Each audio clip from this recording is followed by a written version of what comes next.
Telugu young directors ఛానల్కి స్వాగతం సుస్వాగతం. మన సినిమా ఇండస్ట్రీలో సోషల్ మీడియాలో కానీ ఎక్కడ చూసినా ఒకటే చర్చ. అదే అల్లు అర్జున్ అరెస్ట్. ఈ అంశం మీద నా స్పందన తెలియచేద్దామని అనిపించింది. ఇది ముఖ్యంగా మన సినిమా ఇండస్ట్రీలోకి రావాలనుకునే కొత్త రచయితలకి, దర్శకులకి, నటులకి కూడా. ఎవరైతే పాపులర్గా ఉంటున్నారో, పాపులర్ అవుదామని అనుకుంటున్నారో వాళ్ళందరూ కూడా గుర్తు పెట్టుకోవాల్సిన అంశం. అలా కాకుండా మరొకటి ఏంటంటే, ఏదైనా ఒక అంశం జరిగినప్పుడు మనం ఎలా స్పందించాలి, ఎంతవరకు స్పందించాలి, ఎలాంటి స్పందనని మన సమాజం మన నుంచి ఎక్స్పెక్ట్ చేస్తుంది అనే విషయం తెలుసుకోవాలి. మూడో విషయం, మనం సెలబ్రిటీలు అవుతుంటే, అంటే మనకు పేరు ప్రతిష్టలు వస్తుంటే మనకి ఎన్ని రెస్ట్రిక్షన్స్ ఉంటాయి, సాధారణమైన ఒక మనిషిగా కాకుండా ఎన్ని రకాలుగా మనం ఆలోచించి మన నిర్ణయాలు తీసుకోవాలి అనేది కూడా ఇక్కడ నేను ప్రస్తావించదలుచుకున్నాను ఈ వీడియోలో. మొట్టమొదట ఈ సినిమాకి సంబంధించినప్పుడు, అంటే సినిమా ప్రీమియర్కి వెళ్ళినప్పుడు జరిగిన ఘటనలో చనిపోయినటువంటి ఆ రేవతి అనే ఆ స్త్రీకి, గాయపడి తర్వాత ప్రాణంతో పోరాడుతున్న ఆ కుర్రవాడికి మొట్టమొదటి నేను నా యొక్క బాధను తెలియజేస్తున్నాను. చాలా దురదృష్టకరమైన అంశం. ఒక సినిమాకి చూడటానికి సరదాగా వెళ్ళి ఇలాంటి దుర్ఘటన పాలవటం అనేది నిజంగా వాళ్ళు చేసుకున్న దురదృష్టం. మనం వినడానికి కూడా మనకు కూడా బాధగా ఉంది. వాళ్ళకి ఏ సంబంధం లేదు. నాకు కూడా చిన్నతనంలో ఎందుకంటే సినిమాలకి రష్గా ఉన్న సినిమాలకి నేను ప్రత్యేకంగా తల్లిదండ్రులకు కానీ, పిల్లలకు కానీ, చిన్నవాళ్ళకి కానీ, యూత్ కానీ చిన్న ఒక సూచన, నేను సలహా చెప్పేంత గొప్పవాడిని కాదు మీకు, కానీ నేనేమంటానంటే, అక్కడ విపరీతమైనటువంటి రష్ ఉన్నప్పుడు, విపరీతమైన తొక్కిసలాట జరగడానికి అవకాశం ఉన్న ప్రదేశం, అంటే ఒకే ఒక ప్రదేశంలోకి కొన్ని వేల మంది వచ్చి చేరతారు. ఏమాత్రం చిన్న ఏమరపాటు జరిగినప్పటికీ కూడా అత్యంత ప్రమాదకరమైన పరిస్థితులు జరుగుతాయి. అలా తెలిసి కూడా అలాంటి వాటికి వాటిని ఎందుకు ఎంకరేజ్ చేస్తారు? దయచేసి ఈ సన్నివేశం తర్వాత అయినా సరే, కొంచెం ఇబ్బందికరమైన అంశాలు ఉంటాయి, లేదా జనం ఎక్కువ వస్తారు, కొంచెం ప్రాబ్లం అవుతుంది, చిన్నపిల్లలకి, స్త్రీలకి, వృద్ధులకి, వాళ్ళకి వెళ్ళాలంటే కొంచెం ఆలోచించి వెళ్ళండి, లేదా తగు జాగ్రత్తలు తీసుకోండి. మీరు ఎందుకు వెళ్ళారో అందుకే వెళ్ళండి. ఇప్పుడు సినిమాకి వెళ్ళారు, సినిమాని చూడండి. సినిమాని మళ్ళీ హీరోని చూద్దాం అనుకోకండి. హీరోని సినిమా స్క్రీన్ మీద చూస్తాం కదా, ఇంకెప్పుడైనా చూస్తాం. హీరోని చూడాలనుకుంటే వేరే పార్ట్, వేరే పద్ధతి ఉంది, కానీ ఇది కాదు. ఆ గుంపులో పడి తోసుకోవటం కాదు. తోసుకుంటూ మనం కాదు పోయేది, ప్రాణాలే పోతాయి చివరికి. ఏం జరుగుతుందో తెలియదు. ఎవడ ప్రాణాన్ని కూడా పరిగెడుతూ ఉంటాడు, ఆ పరిగే గోళ్ళలో పక్కవాడిని తొక్కుంటూ వెళ్ళిపోతుంటారు. ఇది జరిగేది అక్కడ తొక్కిసలాటలో. ఇలాంటి ఇన్సిడెంట్స్ ఇంతకుముందు జరగలేదంటే చాలా జరిగాయి. ఇంతకుముందు దేవర ఆ ప్రీ రిలీజ్ ఈవెంట్ చూడండి, అది హీరో రాను కూడా రాలేదు. కారణం ఏంటి? మరి ఎవరు చేశారో ఏంటి, విపరీతమైనటువంటి తొక్కిసలాట, జనాలు, అసలు గలాట మొత్తం అంతా చిందరవందర అయిపోయింది. చివరికి ఆ ప్రోగ్రామే క్యాన్సిల్ అయిపోయింది. ఇప్పుడు ఈ సినిమా కూడా అలాంటిది ఏదో జరుగుతుందనో, లేకపోతే ఇక్కడ పర్మిషన్స్ రాలేదో అనుకుని తీసుకెళ్ళి ఎక్కడో వేరే స్టేట్లో ఆ ప్రీ రిలీజ్ ఈవెంట్ పెట్టుకున్నారు. దురదృష్టం ఏంటంటే, సినిమా చూడటానికి వెళ్ళి గబక్కన ఇటువంటి దానిలో ఇరుక్కున్నాడు అల్లు అర్జున్. అతనికి ఇదేం కొత్త కాదు. ప్రతి సినిమాకి వచ్చినప్పుడల్లా హీరోలు వస్తాయి. ఈయన వెళ్తూనే ఉన్నాడు, చాలా హీరోలు. నేను కూడా సత్యం థియేటర్లో అమీర్పేటలో చూశాను. నేను కొన్ని సందర్భాల్లో, 1-2 సందర్భాల్లో నేను కూడా రిలీజ్ అయిన రోజు వెళ్ళినప్పుడు సినిమా ఇండస్ట్రీలో దర్శకులు, లేకపోతే ఫేమస్ నటులు, తర్వాత హీరోయిన్స్ ఎవరో ఒకళ్ళు వచ్చి కాబట్టి ఏంటంటే సీరియస్గా ఇలా వచ్చేసి రాకుండా సీక్రెట్గా దన్మని వచ్చేవాళ్ళు అలా చూసేస్తారు. ఒక 5 నిమిషాలు సినిమా అయిపోతున్న ఖాళీ చేసి గబక్కన వెళ్ళిపోయేవాళ్ళు ఎవరు తెలియకుండా.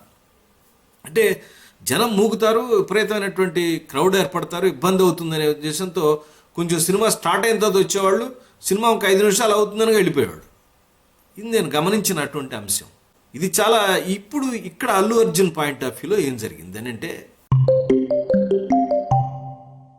3 విషయాలు ప్రధానంగా అనిపిస్తున్నాయి. ఒకటేమో పోలీసులకి ఇన్ఫామ్ చేశారు 2 రోజుల ముందు, నేను వస్తామండి సినిమా థియేటర్ ప్రొడక్షన్ ఏర్పరచండి అని. అయ్యా ప్రొడక్షన్ ఏర్పరచలే, మీరు రావద్దని ఇన్ఫామ్ చేశారు.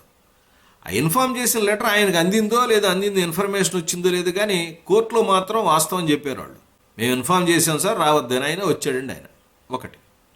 రెండో పాయింట్, వచ్చినవాడు సైలెంట్గా వచ్చేసేసి దన్మని గబక్కన సినిమా ఒక 5 నిమిషాలు స్టార్ట్ అవుతుంది గబక్కన లోపల ఇందాక చెప్పినట్టుగా సినిమా థియేటర్ చూడకుండా అక్కడ పరిస్థితి ఏమైందంటే కారులోంచి పైకి వచ్చి ఇలా చేతులు ఊపుతా ఒక పెద్ద రోడ్ షోలోగా అయిపోయింది. రోడ్ షో అనగానే అవుతుంది, అందులో రాత్రిపూట 9:30 విపరీతం జనం వచ్చారు. ఫస్ట్ క్రేజ్ ఉంది విపరీతంగా, ఇంకా అన్కంట్రోల్డ్. ఆ టైంలో 9:30 10 తర్వాత ఎవడెట్లా ఉంటాడు? దానిలో ఒకడు చిల్లరవాడు ఉంటాడు, మంచివాడు ఉంటాడు, తాగినవాడు ఉంటాడు, పులిపోయేవాడు ఉంటాడు, మత్తులో ఉంటాడు. ఎవడు చెప్పగలడు ఇంత అన్ని మాపులో? అలాగే జరిగింది. దానివల్ల తోపులాడు ముందుకు వచ్చారు, దానివల్ల తోసారు, తోయంగానే పడ్డ తర్వాత ఆ పడ్డ తర్వాత ఏమవుతుందని భయంతో ఏం చేసి పరిగెడుతూ ఉంటారు. ఆ పరిగెట్టే క్రమంలో తొక్కుకుంటూ కూడా వెళ్ళిపోయారు జనాల్ని. ఆ తొక్కిసలాట్లో పిల్లలు, వృద్ధులు, వాళ్ళందరూ ఇబ్బంది పడతారు. అని తెలిసి జరిగిందా? ఆటోమేటిక్గా అంతేమీ ఇలా వెళ్ళాలి చేయాలి లేదో, జనాల్ని అట్రాక్ట్ చేయాలి కూడా లేదు. జనాలు వస్తున్నారు, కనపడకుండా ఉంటారు, ఇంకా తొక్కిసలాట వస్తుందేమో అని కబక్క లేచి నిలబడి ఇలా అన్నాడు. అదే పెద్ద ప్రాబ్లం అయింది వాడు. తర్వాత మూడో అంశం, ఏదైనా ఒక అంశం జరిగిన తర్వాత లేదా ఒక సిచ్యువేషన్ జరిగిన తర్వాత ఎంత చిన్న సిచ్యువేషన్ అయినా ఈ రోజున చాలా ఫాస్ట్గా స్పందించాలి, చాలా యాక్టివ్గా స్పందించాలి. ఇలాంటి మనుషులు చనిపోవటం అనే పాయింట్ వచ్చినప్పుడు మన తప్పున్న లేకపోయినా 1-4 సార్లు మనం సరిచూసుకోవాల్సిన అవసరం ఉంది. కేసు కొట్టేమని కోర్టులో కేసు వేసారు తప్పితే కనీసం బెయిల్ పిటిషన్ కూడా వేసుకోలేదు. న్యాయమూర్తి గుర్తు చేయాలి ఆ విషయాన్ని. వాదనలో ఉన్న వాళ్ళకి ఎవరికైనా తెలుస్తుంది ఈ విషయం. అంటే మన్నేం చేస్తారులే, మన్నేం చేయరు, అసలు మనకు సంబంధం లేదుగా, చేస్తారనేది వదిలేసేయండి, మనకి సంబంధం లేదు, ఇదేంటి సినిమా చూస్తే ఎవడో తొక్కిసలాట జరిపితే నాకేంటి సంబంధం అన్నట్టుగా ఉండటం. ఇది ప్రధానంగా ఈ కేసులో అతను అరెస్ట్ అవడానికి ప్రధానమైన కారణం వచ్చింది. ఈ విషయాలన్నీ పక్కన పెట్టేద్దాం. ఇంకొక విషయాన్ని మీతో ప్రస్తావిస్తాను. అదేంటంటే చట్టం తన పని తాను చేసుకుపోతుంది, నో ప్రాబ్లం, చేసుకెళ్ళాలి కూడా. దాని ముందు నేను, మీరు, ఎవరైనా సరే, హీరో అయినా పొలిటీషియన్ ఎవరైనా ఒకటే. ఇంతకుముందు లాస్ట్ స్టేట్లో మనం చూడలా, జైలుకి వెళ్ళటం ఉండటం అనేది ఎవరికి చాలా పెద్దగా ఇష్యూ. ఇది ఇప్పుడు పెద్ద జనాలు ఏడుస్తూనే వస్తున్నారు, అది వేరే కార్యక్రమం కాదు. సమాజం యొక్క పరిస్థితులు కూడా మారిపోయినాయి. నేననేది ఏంటంటే ఒక కుటుంబంలో ఒక వ్యక్తి, ఒక అమ్మాయి చనిపోయింది, మదర్ చనిపోయింది, ఒక కుర్రవాడు మృత్యువుతో పోరాడుతున్నాడు. ఇది ఈ టైంలో స్పందన అనేది ఎలా ఉండాలి? ఆ వచ్చిన కుర్రాడు నీ అభిమాని అంటే తగ్గేదేలే అని చిన్నప్పటి నుంచి ఆ పుష్ప రిలీజ్ అయినప్పటి నుంచి రకరకాల విన్యాసాలు చేస్తూ డైలాగులు చెప్తూ ఆ చుట్టుపక్కల వాళ్ళని ఎంటర్టైన్ చేస్తూ అతని యొక్క పోరును భరించలేక తల్లిదండ్రులు పాపం పిల్లవాడు ఇంట్రెస్ట్ అడిగాళ్లే పాపం ఇంట్రెస్ట్ ఉంది పాపం అభిమాన హీరో అని తీసుకొచ్చారు. అది వాళ్ళు చేసిన నీ అభిమాని ఒకడు హాస్పిటల్లో ఉన్నప్పుడు, వాడి తల్లి చనిపోయినప్పుడు కారణం నువ్వు కాదు, నువ్వేం చేయలే, నువ్వు ఇలా చనిపోతారంటే ఎవడు రాడు, ఎవరు వస్తారా, ఏ హీరో వస్తారు, నేనే వెళ్ళను, ఎవరు వెళ్ళరు. యాక్సిడెంట్గానే జరిగింది.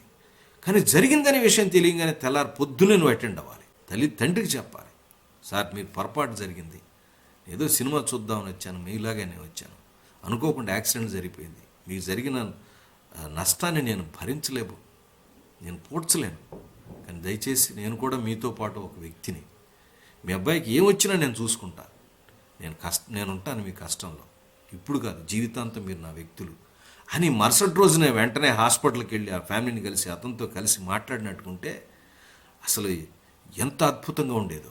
ఇది నేను ఎక్స్పెక్ట్ చేసేది. ఒక మనిషి నుంచి సాటి మనిషి మన వల్ల ఇబ్బంది పడ్డాడు, ప్రత్యక్షంగా అవ్వచ్చు పరోక్షంగా అవ్వచ్చు, మన వల్ల ఒక మరణం జరిగింది. అది స్పందన అనేది అంత లేట్, ఇమీడియట్గా లేదు, కొంచెం లేట్గా అయింది. తర్వాత 25 లక్షలు ఇచ్చారు. అందరూ ఒకటే అడుగుతున్నారు, ఏమండి 1000 కోట్లు 5 కోట్లు ఆ కోట్లు 300 కోట్లు 200 కోట్లు రెమ్యునరేషన్లు రకరకాలు అంటున్నారు. ఒక జీవితంలో ఒక మదర్, ఒక స్త్రీ, ఒక ఫ్యామిలీకి ఒక మూలాధారమైన ఒక వ్యక్తి చనిపోతే ఇన్ని కోట్లు వీళ్ళ మీద సంపాదించేవాళ్ళు, మీరు ఇచ్చేది 25 లక్షల, ఒక కోటి కూడా ఇవ్వలేదా అన్న అంశాన్ని నేను కాదు అందరూ ప్రస్తావిస్తున్నారు. ఇది కూడా ఆలోచించాలి. ఏ సంస్థ అయితే ఉందో సినిమా తీసిన ఆ సంస్థ అతని యొక్క ఖర్చుల్ని వాటిని అన్నింటినీ ఆ కుర్రవాడి యొక్క వైద్య ఖర్చులన్నింటినీ చూస్తున్నారు, మానిటర్ చేస్తున్నారు, మేనేజ్ చేస్తారు, వెళ్ళి మాట్లాడుతున్నారు, చేస్తున్నారు, నిర్వహిస్తున్నారు. నేను దాన్ని తప్పు పట్టలేదు. వ్యక్తిగా అల్లు అర్జున్ ప్రవర్తించాల్సిన అంశం ఇది అలా ప్రవర్తించలేదు. ఇది కొంచెం నాకు బాధ కలిగిన అంశం. చిట్ట చివరగా సినిమాకి సంబంధించినటువంటి ఒక అంశాన్ని మీకు మెన్షన్ చేసి ఈ ఎపిసోడ్ని ముగిస్తాను. ఇది చాలా ఇంపార్టెంట్. మీరు నేరము శిక్ష సినిమా చూశారు, చూడండి సినిమా. ఆ సినిమాలో హీరో యాక్సిడెంట్ చేస్తాడు. మదర్ అడిగితే ఎవరు చచ్చాడా అని అడుగుతాడు చాలా రెక్లెస్గా. భలేవాడమ్మా, ఆపితే పరుగు పోయేది నాదు అన్నట్టుగా మాట్లాడతాడు. రెక్లెస్గా యాటిట్యూడ్ చూపిస్తాడు. తర్వాత 10,000 రూపాయలు ఇచ్చి ఆ కేసును మాఫీ చేసుకుందాం అనుకుంటాడు. తల్లి అయితే డ్రైవర్ని, ఇతను కాదు డ్రైవ్ చేసిందంటే డ్రైవర్ని ఇరికించి డ్రైవర్ని కేసులో పెట్టి జైలుకి పంపిస్తుంది. ఇతను కాపాడుతుంది. దాని పర్యవసానంగా అతని ఇంట్లోంచి బయటకు వస్తాడు. బయటకు వచ్చిన తర్వాత తప్పు తెలుసుకుంటాడు. సినిమా అంతా అయిపోతుంది. తను చేసిన తప్పులన్నిటికీ పశ్చాత్తాపడి అన్నీ అయిపోతాడు. నాకు ఈ సినిమాలో, ఈ నేరం శిక్షలో చిట్ట చివరి సీన్ ఏదైతే ఉందో, చిట్ట చివరి షాట్ ఏదైతే ఉందో, సినిమా ముగించే ముందు వచ్చా, అది చాలా ఇంట్రెస్ట్. హీరో కృష్ణకుమార్ దగ్గరికి వెళ్ళి అడిగి చెప్తాడు. తర్వాత మనకు వస్తుంది థర్డ్ పార్ట్, నెక్స్ట్ పార్ట్లో వస్తుంది, మీరు కూడా చూడండి. కానీ సందర్భం వచ్చింది కాబట్టి ఇప్పుడు మెన్షన్ చేస్తున్నాను. ఆమె దగ్గరికి వెళ్ళి, ఇవన్నీ నేను సరిచేశానమ్మా, నీకు జరిగిన అన్యాయాన్ని మాత్రం నేను సరిచేయలేకపోయాను. ఆ పాపాన్ని మోయటానికి, ఆ తప్పును మోయటానికి, సరిదిద్దుకోవడానికి ఏ జన్మ, నెక్స్ట్ జన్మకు కూడా నేను ఎత్తుతాను అన్నాడు. అది క్యారెక్టర్లో ఉన్న పశ్చాత్తాపం. కర్మ ఎవరిని వదిలిపెట్టదండి. నిన్న మొన్న వచ్చిన కా సినిమా ఉంది. ఆ సినిమాలో చూడండి, హీరో ఆయన పోస్ట్ మాస్టర్ ఏదో అన్నాడని కోపంతో ఆయన దాచుకున్న డబ్బుల్ని దొంగిలించి తీసుకెళ్ళిపోతాడు. పర్యవసానంగా ఆ డబ్బులు ఎందుకు దాచుకున్నాడు? ఆ అమ్మాయికి ఆపరేషన్ చేద్దామని. ఆ అమ్మాయి చనిపోతుంది. అంటే నువ్వు డబ్బులు దొంగిలించడం వల్ల ఆ అమ్మాయి చనిపోయింది. ప్రత్యక్షంగా చేయలేదు ఇక్కడ హీరో, కానీ పాపం పాపమే. ఆ పాపం అతను వెంటాడింది. అది తీర్చుకోవడానికి ఏమయ్యాడు నెక్స్ట్ జన్మలో? అదే ఇంట్లో మళ్ళీ కొడుకుగా పుట్టాడు. నేను సినిమాల ఎగ్జాంపుల్ చెప్తున్నాను అనుకోకండి. చేసిన యాక్షన్ ఏదైతేనా కానీ దానికి రియాక్షన్ తప్పకుండా ఉంటుంది ప్రకృతి నుంచి. For every action there is an equal and opposite reaction. మామూలుగా మనం చిన్న చిన్న రియాక్షన్స్ అంటే గబక్కన కనపడతాయి. కొన్ని రియాక్షన్స్ చాలా లేటుగా జరుగుతాయి. ఈ లేటుగా జరిగే దానిలో తను ప్రత్యక్షంగా కాకపోయినా ఒక స్త్రీ మరణానికి అల్లు అర్జున్ కారణం అనే విషయాన్ని, అది భగవంతుడి ఖాతాలో వెళ్ళిపోయింది. ఈయన దిద్దుకునేది ఏం లేదు, ఇక ఆయన అనుభవించాల్సిందే. అది ఎట్లా చెప్పగలుగుతారు సార్ మీరేనంటే, జడ్జి గారు మధ్యంతర బెయిల్ ఇచ్చినా ఆయన ఒకరోజు ఒక నైట్ అంతా జైల్లో ఉండాల్సి వచ్చింది. చూడండి కర్మ ఎట్లా ఉంటుందో. కాబట్టి కర్మని తప్పించుకోవటం అనేది ఈ భూమి మీద పుట్టినటువంటి ఏ మనిషికి సాధ్యం కాదు కూడా. కాబట్టి ఇప్పటికైనా జరిగిన కర్మ నుంచి ఆ ఫలితం ఎక్కువగా ఉండకుండా తగ్గించుకునే మార్గాన్ని ఎవరైనా ఆలోచించాలి. ఈ 2 సినిమాల ఎగ్జాంపుల్ చెప్పి మీకు ఏదో చెప్తున్నాను అనుకోకండి. సినిమా వేరు కాదు, జీవితం వేరు కాదు. మన సినిమా కూడా 100 సీన్లు అంటే 100 సీక్వెన్సులతో వచ్చిన 100 సంవత్సరాల జీవితం అని గుర్తుపెట్టుకుంటే, ఈ కేసు అల్లు అర్జున్కే కాదు, మనకి, సినిమా చూడాలనుకునే వారికి, సినిమా అభిమానులకి, అలాగే సినిమా ఫంక్షన్స్ని ఆర్గనైజ్ చేసేవాళ్ళకి, బెనిఫిట్ షో ఆర్గనైజ్ చేసేవాళ్ళకి, పోలీసులకి, సమాజంలో ప్రతి ఒక్కరికి కూడా ఒక హెచ్చరిక. ఏదైనా గుంపులోకి వెళ్తున్నప్పుడు జాగ్రత్తగా ఉండండి. మీ వలన పక్కవాడికి నష్టం కలగకుండా చూసుకోండి. మరొక అంశంతో మళ్ళీ కలుస్తాను. అప్పటిదాకా నమస్కారం.